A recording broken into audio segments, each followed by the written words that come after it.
Bismillahirrahmanirrahim. Alhamdulillahirabbil alamin. Asyhadu an la ilaha illallah wahdahu la syarika lah wa asyhadu anna Muhammadan abduhu wa rasuluh. Allahumma shalli wa sallim wa barik ala Muhammad wa ala ali Muhammad kama shallaita ala Ibrahim wa ala ali Ibrahim innaka Hamidum Majid. Wa barik ala Muhammad wa ala ali Muhammad kama barakta ala Ibrahim wa ala ali Ibrahim innaka Hamidum Majid. Amma ba'd. Kita masih melanjutkan kajian tentang fikih jenazah yang ditulis oleh Al-Ustaz Abu Abdillah Al-Indonesi hafizahullah ta'ala beserta para timnya.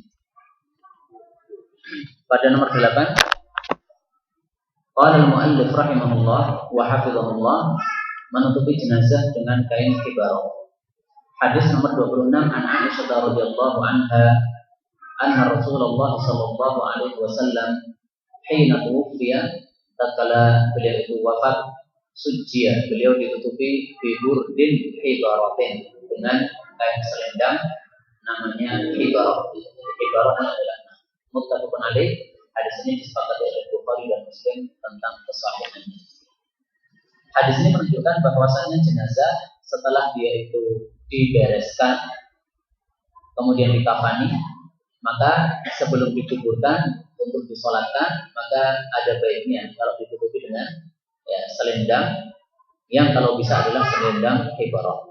Tapi selendang hibarah ini tidak harus, Pak, karena yang penting adalah sucianya ditutupi. Nah, kenapa ditutupi? Fungsinya adalah supaya tidak terlihat menakutkan. Karena yang namanya manusia kalau sudah mati, itu di pandangan manusia yang masih hidup ini seperti menakutkan.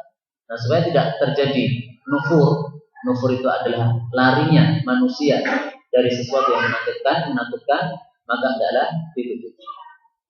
Dan kemudian di sini dikatakan biburdi hibarah, kain hibarah. Kenapa dipilihkan kain hibarah untuk Nabi Muhammad SAW? Barangkali ini adalah jawabannya. Karena adalah ahabbat thiyabi ilaihi, baju yang paling dicintai oleh Nabi SAW adalah al-hibarah, kain hibarah. Hadis ini muttafaqun alaih, berarti hadisnya derajatnya sahih. Maka mungkin saja, wallahu a'lam bishawab, ini merupakan baiknya para sahabat Nabi SAW. Mereka tahu bahwa Nabi itu menyukai hibarah, maka akhirnya diberilah kain hibarah kepada Nabi SAW. Dan kain hibarah ini adalah kain buatan Yaman, yang coraknya itu adalah garis-garis. Maka kalau di Indonesia biasanya jenazah ditutupi dengan kain apa? Ya, kain batik.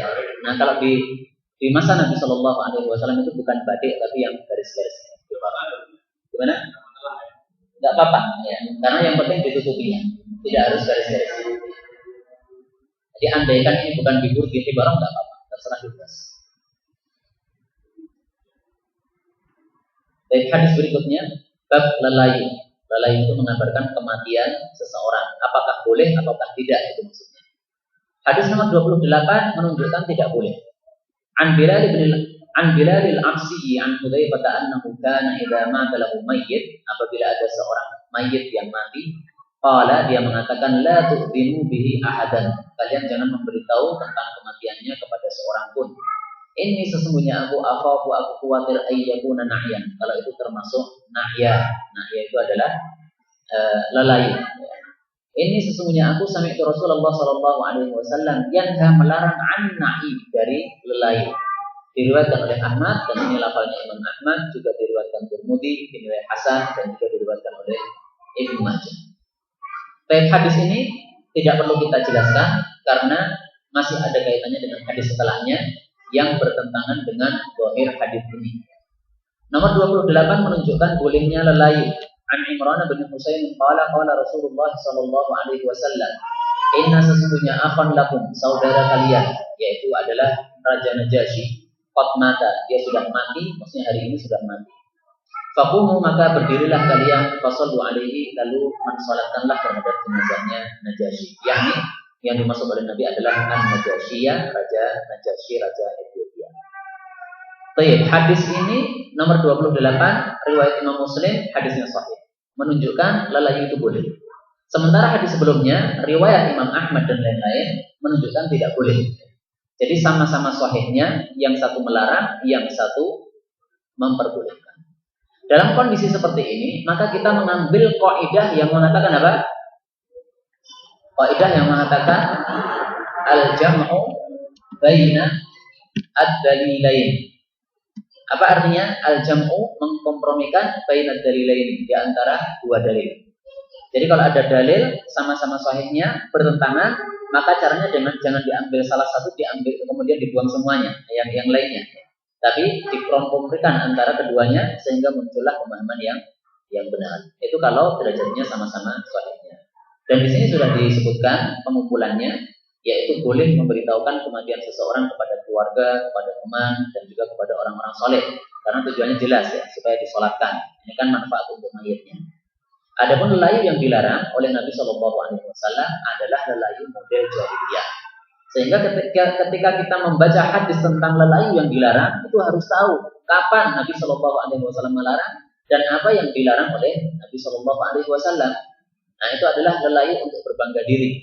Mereka berteriak-teriak di atas mimbar-mimbar, memuji-muji si mayit dan juga nenek-nenek moyangnya mayit ini. Ini diterangkan oleh Asy-Syaikh Al-Azazi, seorang syekh dari Mesir, di dalam kitabnya Tamamul Minnah, juz 2 halaman 71.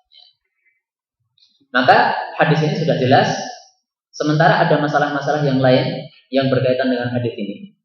Yang pertama, apakah diperbolehkan memberitahukan lelayu dengan cara menyebutkannya di surat kabar, di majalah Sabili misalnya, atau di internet misalnya, atau di koran misalnya? Apakah boleh ataukah tidak? Nah, dalam hal ini Asy-Syaikh Al-Amin Al-Hajj, salah seorang ulama kontemporer yang masih hidup, yang beliau sangat banyak menulis kitab, beliau mengatakan itu dikembalikan kepada niatnya. Maka hadis berlaku di sini. Innamal a'malu binniyat. Tiada lain, amalan itu tergantung dengan niatnya. Kalau memang niat memberitahukan tadi di majalah tadi itu adalah untuk kebanggaan, maka dalam hal ini termasuk di dalam an-nahyu yang dilarang.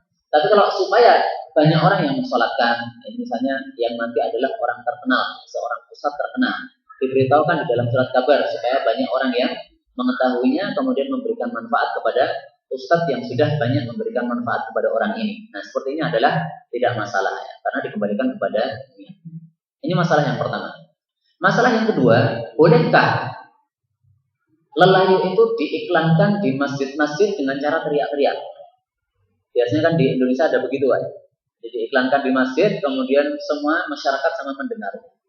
Nah, para ulama membenci hal ini. Membenci itu berarti istilahnya adalah makruh. Jadi tidak sampai kepada haram, akan tapi dibenci oleh para ulama. Karena itu sebaiknya tidak usah dilakukan perbuatan seperti itu.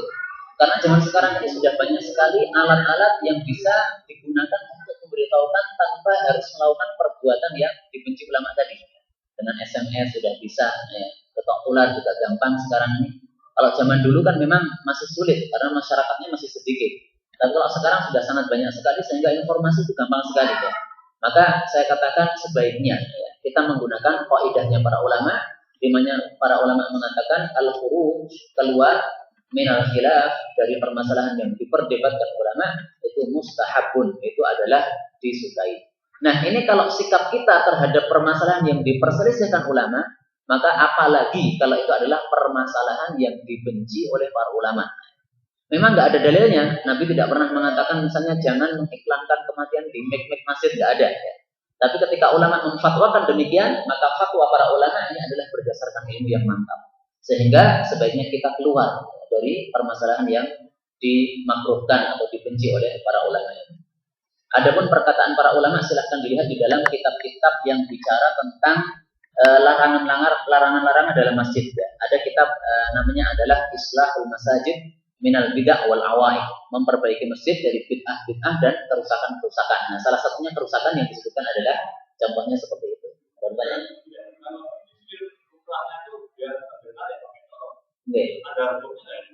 Ya itu yang dibenci oleh para ulama itu. Ya. Ya. Ya. Ya. Iya. Maka seperti yang saya katakan tadi, Pak. Kalau permasalahan yang diperselisihkan ulama saja kita disunahkan untuk keluar supaya kita lebih selamat, apalagi permasalahan yang dibenci oleh para ulama. Saya kira tetap bisa ya. Solusi pasti bisa, tidak harus apa? Pakai itu. Mungkin di sini juga termasuk biasa digunakan ya. Ya. Sebenarnya menurut saya sudah nggak perlu lagi ya, karena zaman sekarang sudah alat sangat banyak sekali. Dan kita kan sholat 5 waktu nih. Sholat 5 waktu itu bisa digunakan juga untuk apa? Informasi. Kalau di Solo itu sudah gampang ya. Informasi biasanya kematian itu sudah nggak pakai teknik lagi, karena sudah sering disampaikan dalam kajian-kajian bahwa hal itu dibenci oleh para ulama, sehingga sekarang itu modelnya sudah pakai SMS dan sebagainya. Nah kalau di sini saya kira sudah termasuk kota juga, jadi gampang untuk mengiklankan. Mungkin permasalahan muncul itu kalau di desa-desa, masih desa peluduk, sehingga SMS juga banyak yang nggak ngerti, nggak ada yang tidak banyak yang punya HP dan sebagainya. Nah itu mungkin jadi permasalahan. Tapi kalau kota seperti ini menurut saya bukan permasalahan lagi ya. Itu adalah masalahnya meninggalkan kebiasaan bisa enggak, gitu aja. Meninggalkan apa? Kebiasaan siap enggak. Gitu. Kalau untuk saya harus siap karena apa? Sudah difatwakan oleh para ulama dan kita sebagai orang yang awam ini adalah mengikuti fatwanya para ulama rahimahullah ta'ala. Baik. Kemudian pada hadis yang nomor 27 di sini dikatakan la tu'dinu bihi ahadan. Orang yang mati ini jangan diberitahukan kepada siapapun juga. Ini tidak bisa dijadikan dalil. Kenapa? Karena ini bukan sabda Nabi Shallallahu Alaihi Wasallam. Ini adalah perbuatannya siapa? An Hudzaifah bin Yaman. Jadi ini adalah ijtihadnya sahabat Nabi yang namanya Hudzaifah. Ijtihadnya sahabat Nabi itu tidak bisa dijadikan dalil. Karena dalil dalam Islam itu satu Al-Quran, yang kedua adalah Sunnah Rasulullah Shallallahu Alaihi Wasallam, dan yang ketiga adalah apa? Ijma atau kesepakatan para ulama. Kalau seorang sahabat Nabi berpendapat, sementara yang lain-lainnya berpendapat dengan pendapat yang berbeda, maka pada saat ini tidak bisa dijadikan dalil. Tapi kalau seorang sahabat Nabi berpendapat, kemudian semuanya sepakat atas pendapat itu, tidak ada yang menyelisih sama sekali, maka dalam hal itu sudah dikatakan sebagai ijma. Misalnya Umar bin Khattab radhiyallahu taala anhu, beliau berijtihad bahwasanya sholat tarawih itu sebaiknya dari awal Ramadan sampai akhir Ramadan. Padahal di masa Nabi, di masa Abu Bakar nggak ada tarawih dari awal sampai akhir. Adanya beberapa malam saja. Adanya apa? Beberapa malam saja. Maka ketika Umar bin Khattab berpendapat demikian, semua sahabat sudah sepakat ya. Itu adalah perbuatan baik. Ya sudah, berarti itu merupakan ijma, maka bisa dijadikan sebagai dalil. Demikianlah yang disampaikan oleh Al-Imam Asy-Syaukani. Beliau seringkali mengulangi dalam kitab-kitabnya bahwasanya perkataan sahabat la laisa dalilan indana. Menurut kami itu adalah bukan merupakan dalil. Kenapa perkataan sahabat Nabi atau fatwa sahabat Nabi nggak bisa dijadikan dalil? Jawabannya adalah jelas. Karena tidak ada orang yang maksum kecuali para nabi. Sahabat Nabi bukan maksum, bisa salah. Nah kalau bisa salah, berarti ucapannya nggak bisa dijadikan sebagai dalil. Karena ada kemungkinan salahnya ucapannya itu. Tapi kalau sabda Nabi Shallallahu Alaihi Wasallam nggak mungkin salah karena sudah maksum, maka dalam hal itu bisa dijadikan sebagai dalil. Ini taklilnya atau sebabnya. Baik. Kemudian hadis nomor 28 ada beberapa pelajaran yang dapat kita ambil. Yang pertama, hadis ini menunjukkan mukjizatnya Nabi Muhammad Shallallahu Alaihi Wasallam. Karena di sini dikatakan qala Rasulullah bersabda, inna akhon lakum qad mat. Saudara kalian sudah mati hari ini ya. Nabi di Madinah, orang yang mati ini di Ethiopia. Nabi mengetahui berita kematian ini tanpa ada orang yang memberikan SMS sama beliau sama sekali. Menunjukkan ini adalah wahyu dari langit. Lah ternyata hadis Nabi Shallallahu Alaihi Wasallam yang sahih menunjukkan bahwasanya Nabi itu sebenarnya mendapatkan wahyu itu tiap hari, Pak. Tapi ada wahyu yang kemudian menjadi Al-Quranul Karim, ada yang kemudian tidak menjadi Al-Quranul Karim, hanya sekedar sebagai apa? Sebagai pemberitahuan informasi untuk Nabi Shallallahu Alaihi Wasallam. Ini dalilnya. Kata kuncinya adalah khabarus sama. Oke, monggo.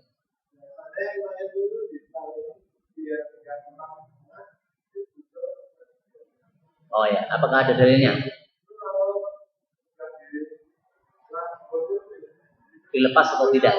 Oke. Ya, saya bacakan hadis ini baru nanti saya jawab. Rasul Shallallahu Alaihi Wasallam bersabda, "Ala ta'manuni." Apakah kalian tidak mempercayai saya? Beramanah kepada saya, mempercayai saya. Wa ana, padahal saya ini aminu man fis sama, adalah orang yang terpercaya bagi zat yang ada di langit, yaitu Allah Subhanahu wa taala. Ya'tini khabarus sama, kabar dari langit itu datang kepada saya sobahan wa masa'a, pada waktu pagi dan pada waktu sore. Jadi pagi datang, sore juga datang. Ini zahirnya menunjukkan apa? Setiap hari wahyu atau kabar dari langit itu datang kepada Rasul sallallahu alaihi wasallam. Maka informasi-informasi yang diberitahukan oleh Nabi sallallahu alaihi wasallam apabila disebutkan di dalam hadis yang sahih, maka sudah pasti itu merupakan suatu kebenaran. Innama aqulu ma awwal. Tiada lain, saya hanya mengucapkan apa yang saya disuruh untuk mengucapkan. Itu sabda Rasul sallallahu alaihi wasallam. Kemudian pertanyaan tadi sebenarnya sudah disebutkan di dalam buku ini. Nanti silahkan dicari, ada pembahasannya. Bahwasanya menali jenazah itu tidak ada dalilnya. Jadi menali jenazah itu hanya sekedar untuk memudahkan saja supaya tidak tersingkap. Nah, kalau menalinya saja tidak ada dalilnya, apalagi apa? Melepasnya lagi tidak ada. Nah, permasalahan yang lebih rumit lagi adalah apakah disunahkan untuk membuka wajahnya jenazah ataukah tidak? Nah, dalam hal ini ada dalil yang menunjukkan dibukanya jenazah itu wajahnya, akan tapi ternyata dalilnya dhaif. Sehingga para ulama Mesir, salah satunya adalah Syekh Al-Azzazi, mengatakan membuka wajahnya jenazah ketika dimakamkan itu merupakan warisan turun-temurun yang tidak ada dasarnya. Maka sebaiknya apa? Tidak usah diamalkan itu. Itu fatwanya Syekh Al-Azzazi hafizahullah ta'ala. Ya, ada sih riwayatnya, riwayat dari Umar bin Khattab. Umar bin Khattab berpesan, nanti kalau saya mati, tolong pipi saya ini jangan sampai ada penghalangnya untuk nempel ke tanah. Alias apa? Berarti harus dibuka. Tapi ini hadisnya dhaif, diriwayatkan oleh Imam Ahmad di dalam kitab Az-Zuhd. Jelas lagi? Ya. Dan kemudian pelajaran yang kedua, Rasul Shallallahu Alaihi Wasallam mengajarkan nilai-nilai Islam kepada para sahabatnya dari ucapan-ucapan beliau. Salah satunya di sini beliau mengatakan inna akhon lakum. Beliau tidak menyebut namanya, tapi disebutkan posisinya. Raja Najasyi yang namanya Ashamah, itu Nabi tidak mengatakan sesungguhnya Ashamah mati, tidak, tapi mengatakan inna akhal lakum, sesungguhnya saudara kalian. Ini sebenarnya merupakan pelajaran dari Nabi Shallallahu Alaihi Wasallam bahwasanya umat Islam itu semestinya harus menjaga ukhuwah, akhal lakum.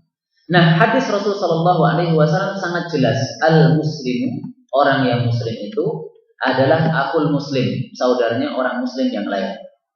Sehingga bagaimana? Sehingga Nabi mengatakan wala yahillu li muslimin ba'a min akhihi bai'an fihi 'aibun illa bayyanahu lahu. Tidak boleh seorang muslim mukili saudaranya, menjual sesuatu kepada saudaranya, barang yang dijual ini ada celana, ada cacatnya, tapi tidak dijelaskan. Ini berarti menipu kepada orang muslim. Tidak diperbolehkan. Maka pada hadis yang lain lebih jelas lagi Nabi mengatakan la yakhunhu, tidak boleh mengkhianati orang muslim. Wala yakdzibu, tidak boleh membohonginya. Wala yakhdhulu, tidak boleh membiarkannya. Membiarkan itu maksudnya ketika dizalimi orang lain kita biarkan saja. Sudah biar aja ya. Biar aja dia celaka, enggak boleh. Ada orang di fitnah, biarkan, itu enggak boleh. Ada orang di penjara setelah Bakar Ba'asyir, dibiarkan, enggak boleh. Yakhdhulu, membiarkan supaya dimakan oleh musuh-musuh, itu enggak boleh. Kullul muslim 'alal muslim haramun irduhu. Setiap muslim kepada muslim yang lain itu haram irduhu, kehormatannya, wa maluhu, dan hartanya, wa damuhu, dan darahnya. Irduhu, kehormatannya, berarti tidak boleh apa? Melecehkannya, tidak boleh memfitnahnya, dan yang lain-lainnya. Juga hartanya tidak boleh diambil kecuali dengan izin, kecuali dengan atas kerelaan. Wadamu, tidak boleh ditumpahkan darahnya, tidak boleh dilukai, dan seterusnya.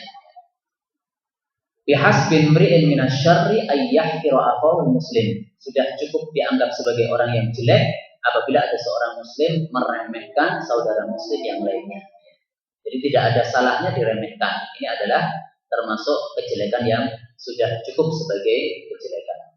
Karena itu, ikhwah fillah, Bapak Ibu rahimani wa rahimakumullah, ini sebagai informasi dari saya kepada semuanya. Kalau ada yang merasa terzalimi oleh saya, mohon sampaikan saja.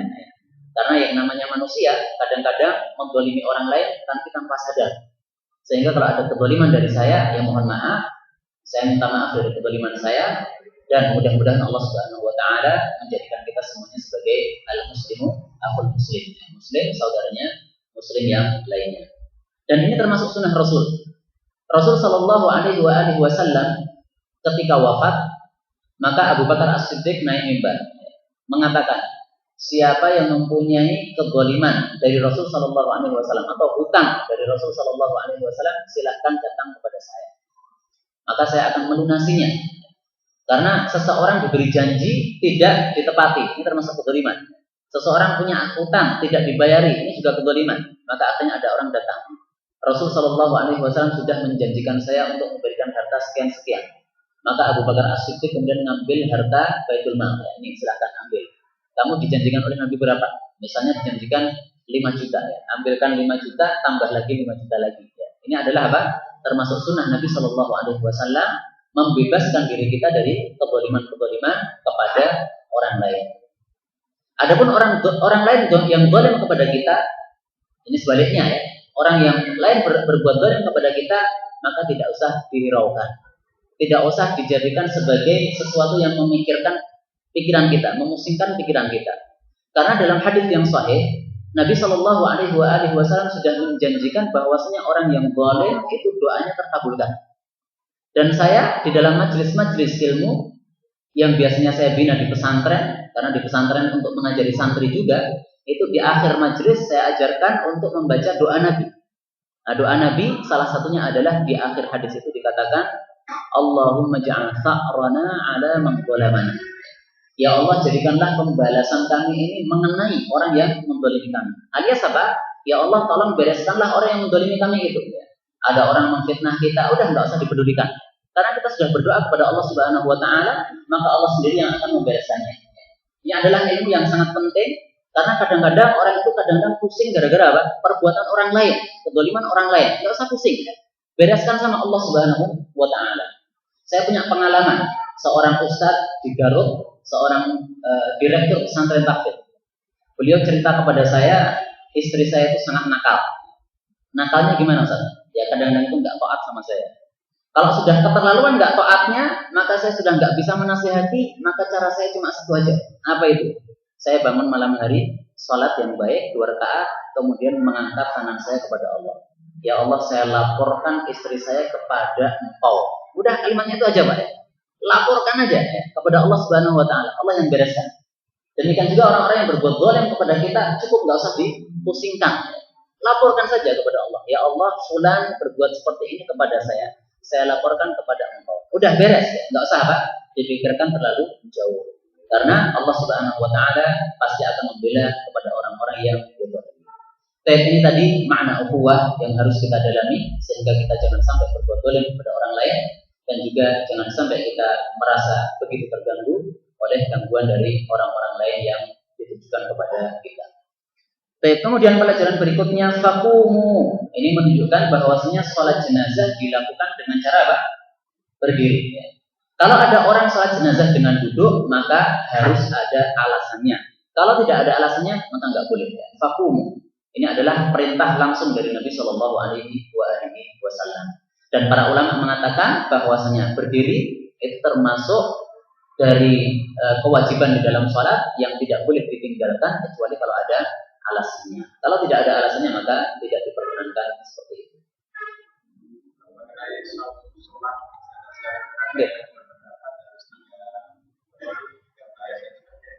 Oke. Jadi sholat jenazah apakah harus 3 baris ataukah tidak? Ini termasuk pemahaman salah yang menjalar kemana-mana. Sampai di Solo juga terjalar pemahaman seperti itu. Bahkan ketika saya dulu masih kecil, masih santri, kan kadang-kadang saya disuruh ngimami. Nah itu kadang-kadang saya tanya, ini jamaah laki-laki jumlahnya berapa? Jamaah perempuan jumlahnya berapa? Jamaah di atas jumlahnya berapa? Dihitung totalnya, kalau sudah ganjil baru sholat. Kalau belum ganjil maka diganjilkan dulu. Ini ternyata nggak ada dalilnya sama sekali. Nah, yang menyebabkan salah paham itu apa? Ini hadisnya.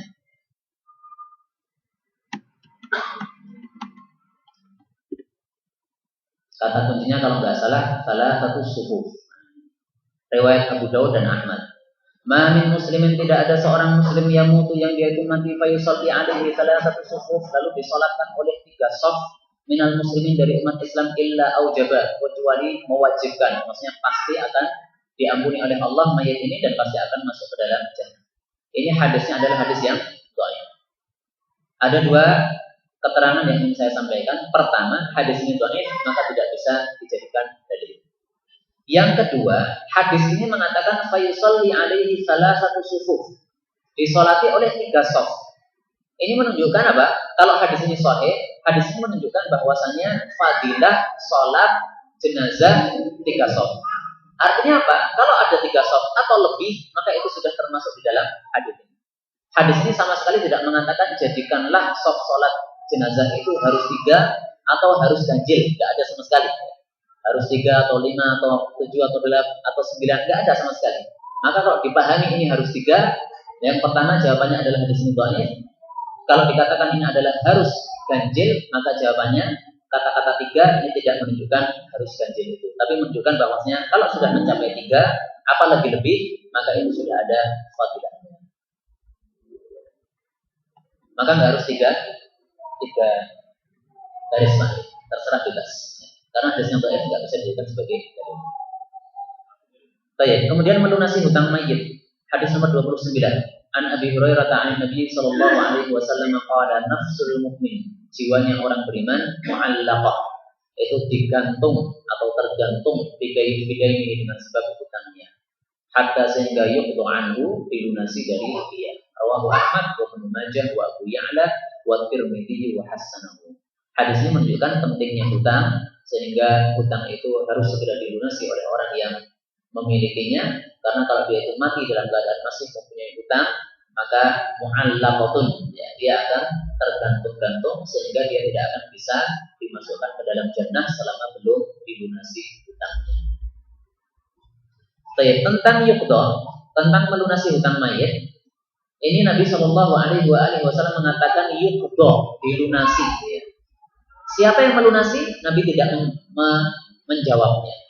Sehingga para ulama mengatakan melunasi hutang mayit ini tidak harus dari ahli warisnya, dari tetangganya boleh, dari gurunya boleh, dari muridnya boleh, dari temannya boleh, terserah bebas. Karena kata-kata yuqda ini menunjukkan apa? Umumnya pelaku itu. Andai kan yang dimaksudnya adalah para ahli warisnya, maka mestinya Nabi mengatakan hatta yaqdiya anhu warithuhu. Tapi di sini apa? Dikatakan yuqda begitu saja. Nah, karena itu sebagian ulama berpendapat bahwasanya kalau ada seseorang yang mempunyai hutang haji sementara dia belum haji, maka bisa dilakukan hajinya itu oleh orang lain meskipun bukan ahli warisnya juga. Jadi misalnya bapak saya wafat belum haji dan mempunyai kewajiban haji. Mungkin karena tersibukkan oleh niaganya sehingga belum sempat melakukan ibadah haji, niatnya tahun depan tapi ternyata sudah wafat. Ini berarti punya hutang haji dia. Nah, ini bisa dilunasi oleh selain ahli warisnya. Kenapa dipahami oleh para ulama begitu? Karena di sini untuk hutang kepada manusia bisa diwarisi oleh orang lain, bisa dilunasi oleh orang lain, maka demikian juga hutang kepada Allah Subhanahu wa taala itu juga bisa dilunasi oleh orang lain juga. Wallahu a'lam bishawab. Tapi memang kalau kita lihat hadis-hadis Nabi itu adanya adalah seorang anak melunasi bapaknya. Ini hadis yang pertama. Yang kedua adalah adanya seorang anak melunasi hutang haji di dunia. Kemudian yang ketiga adalah adanya seseorang melunasi hutang haji dari saudaranya. Ya, 3 ini yang ada. Tapi kalau dari tetangganya saya belum pernah dapat dalilnya. Hadis dari Nabi Shallallahu Alaihi Wasallam. Maka lebih baik memang lebih aman kerabatnya saja. Apa?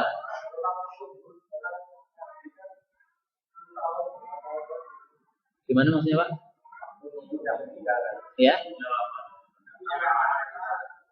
Iya.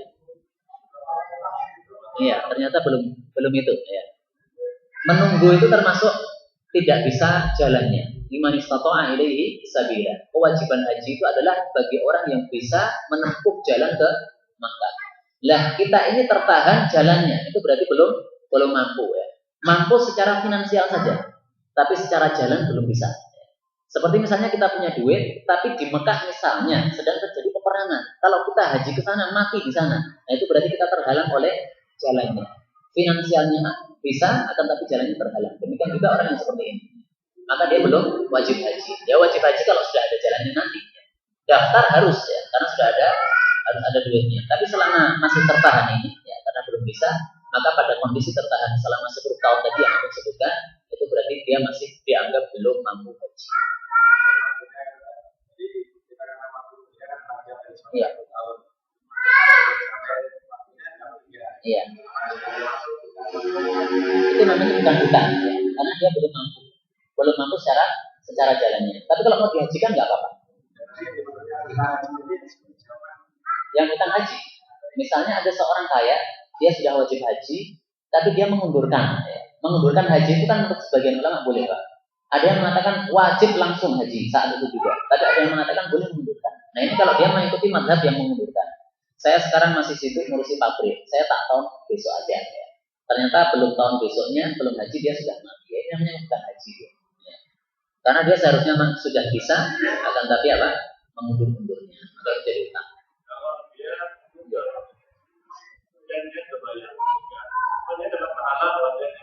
Dapat pahala karena innamal a'malu binniyat wa innamal likulli imri'in ma nawa. Setiap orang itu mendapatkan yang dia niatkan. Niat haji sudah. Saya sekarang ini sudah niat haji, Pak. Meskipun belum punya duitnya ya. Supaya apa? Supaya dapat pahala. Maka semuanya yang belum niat haji silahkan mau niat haji semuanya. Pokoknya niat haji, kalau saya punya duit pasti haji. Ada pahala.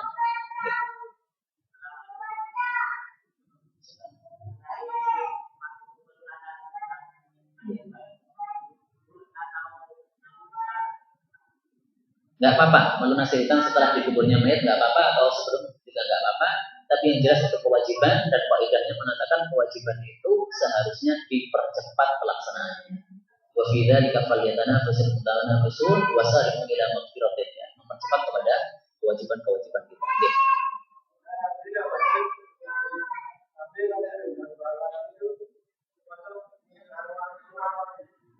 Kurang jelas itu bahasanya. Oh, kedua, haji kedua. Iya. Itu haji yang sunnah saja. Ya. Dan bagi orang yang sangat kaya, maka ada hadis yang menghasut untuk haji setiap 5 tahun. Tapi setiap 5 tahun haji ini juga bukan wajib ya. Meskipun zahir hadisnya nanti perintah, tapi perintah ini dipahami oleh para ulama tidak merupakan kewajiban ya, sunnah saja. Bagi yang bisa 5 tahun sekali, Pak. Monggo. Oke.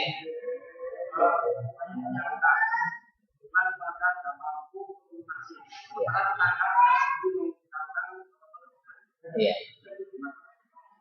Orang yang mempunyai hutang sementara dia sudah mempunyai niatan untuk melunasinya dan tidak menunda-nunda, tidak teledor, akan tapi ternyata dia ditakdirkan oleh Allah wafat dan tidak ada yang melunasinya dia. Semuanya fakir miskin ya. Maka Allah Subhanahu wa taala akan membantu dia. Ini ada hadisnya, cuma saya lafalnya tidak ingat. Jadi hutang itu para ulama membagi dua. Ada hutang yang orangnya itu adalah meniatkan untuk melunasinya dan dia berusaha. Ada orang yang tidak berusaha untuk melunasinya atau teledor. Yang terkena hadis-hadis ancaman yang keras-keras itu adalah yang teledor ini. Bagi orang yang sungguh-sungguh maka tidak terkena, akan dibantu oleh Allah Subhanahu wa taala. Ya.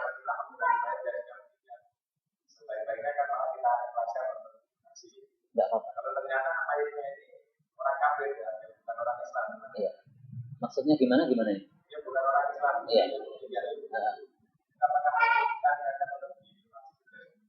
Dilunasi atau tidak sama saja masuk neraka itu, karena kafir. Iya. Tapi kalau untuk saya diminta aja, ya. Karena harta itu kalau dipegang oleh orang kafir nanti akan digunakan untuk sesuatu yang tidak baik. Tapi kalau harta digunakan oleh orang yang muslim, maka digunakan oleh sesuatu yang baik. Ya. Sebaiknya kalau orang kafir diminta aja utangnya. Ya, diminta. Kalau dia nggak mau ya udah.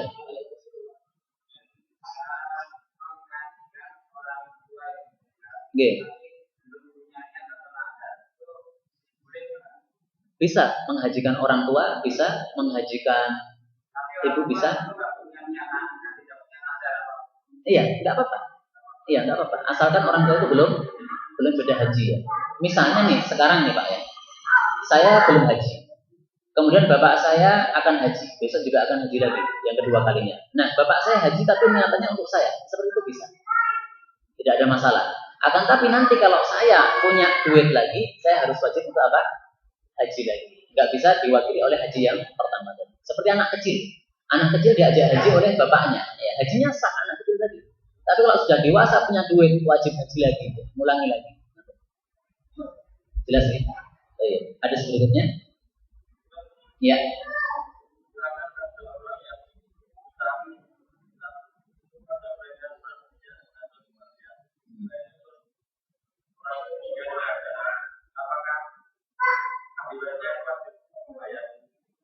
Hutangnya mayat tadi, ya wajib, ya. Kenapa? Oh, berarti sudah nggak ada hutangnya lagi. Sudah dilunasi orang lain kan? Nah, berarti sudah nggak wajib. Sudah nggak wajib. Seperti tadi saya katakan, yuqdo, ini faedahnya apa? Ketika digunakan kata-kata yuqdo, dilunasi, itu boleh orang lain. Kalau orang lain sudah melunasi, maka ahli waris sudah tidak ada kewajiban untuk melunasinya lagi. Tapi kalau masih belum, ya harus. Karena Nabi Shallallahu Alaihi Wasallam bertanya kepada seorang wanita, bagaimana kalau ibumu itu mati meninggalkan utang? Kamu lunasi enggak? Iya, saya lunasi ya Rasulullah. Nah, kalau begitu utang kepada Allah juga dilunasi. Ini menunjukkan apa? Wajibnya melunasi utangnya seorang makhluk. Karena Nabi Shallallahu Alaihi Wasallam menyuruhkan. Dan kalau sudah kita lanjutkan hadis nomor 30. Wa an Sa'd bin al-Aqwal anna akhahu mata, saudara laki-lakinya mati wa taraka 300 dirham, meninggalkan 300 dirham.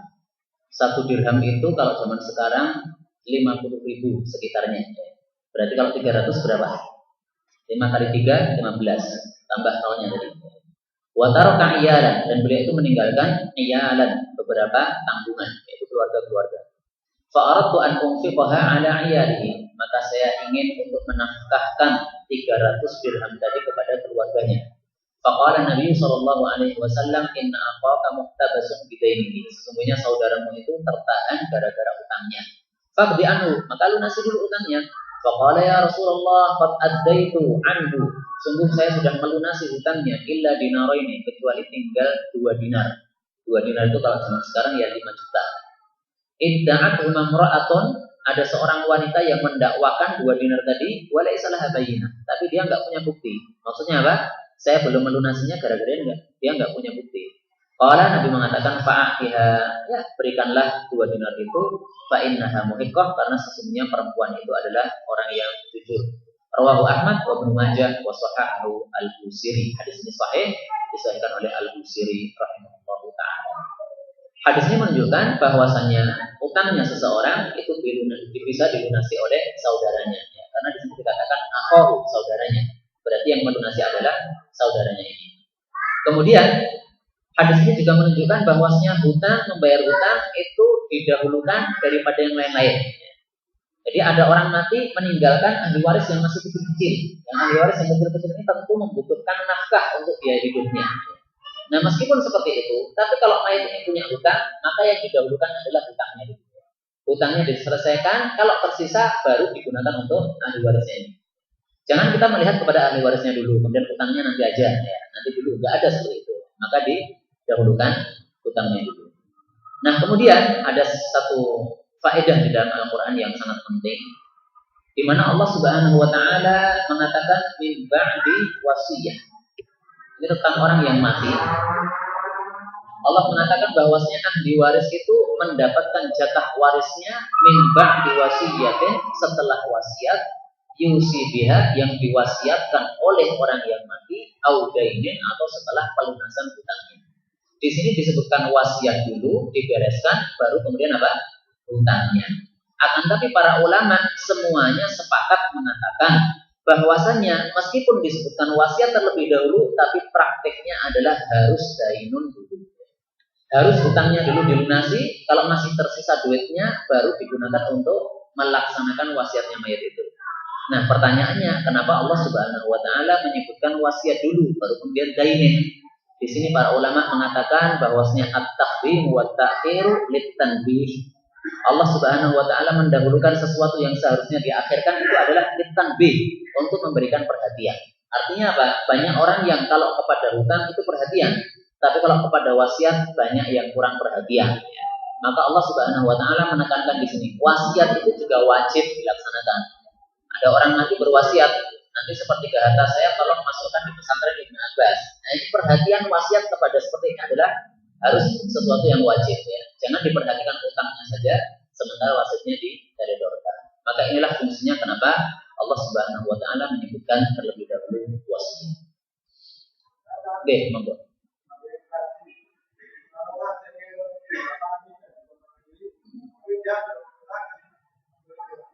Dia belum haji. Kenapa belum haji? Ya, sudah mati. Anaknya belum haji. Oh, nggak bisa. Ya. Jadi menghajikan orang itu syaratnya orang yang menghajikan itu sudah haji dulu. Karena Nabi Shallallahu Alaihi Wasallam mendengar orang, Allahumma an Syubrumah, ya Allah terimalah hajinya Syubrumah. Maka Nabi bertanya, siapa Syubrumah itu? Kata dia, Syubrumah adalah saudara saya menghajikannya. Maka Nabi bertanya, lah kamu sendiri sudah haji belum? Saya belum ya Rasulullah. Kamu haji dulu, baru kemudian kepada Syubrumah. Maka ini menunjukkan syarat bahwasanya diperbolehkan kalau sudah haji. Dan kemudian pelajaran yang terakhir dari hadis ini, di sini dikatakan ada seorang perempuan mendakwakan dia mempunyai piutang kepada mayat tadi, walaysa laha bayyinah. Dia tidak mempunyai bukti. Yang dimaksud bukti di sini apa? Kalau zaman dulu bukti itu adalah syahidan, ya, 2 orang saksi. Kalau 1 orang saksi saja belum cukup, ya. Bisa cukup kalau 1 orang saksi plus sumpah. Ya.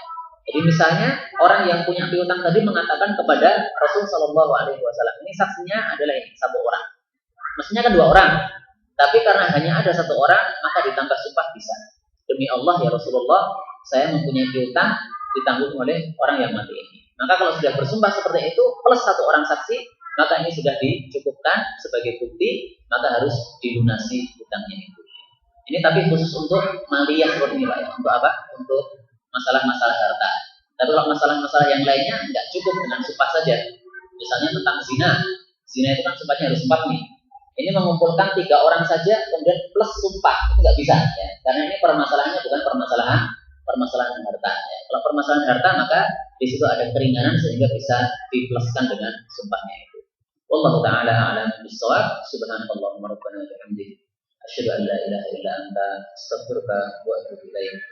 Bismillahirrahmanirrahim. Allahumma shalli wa sallim wa barik ala Muhammad wa ala ali Muhammad.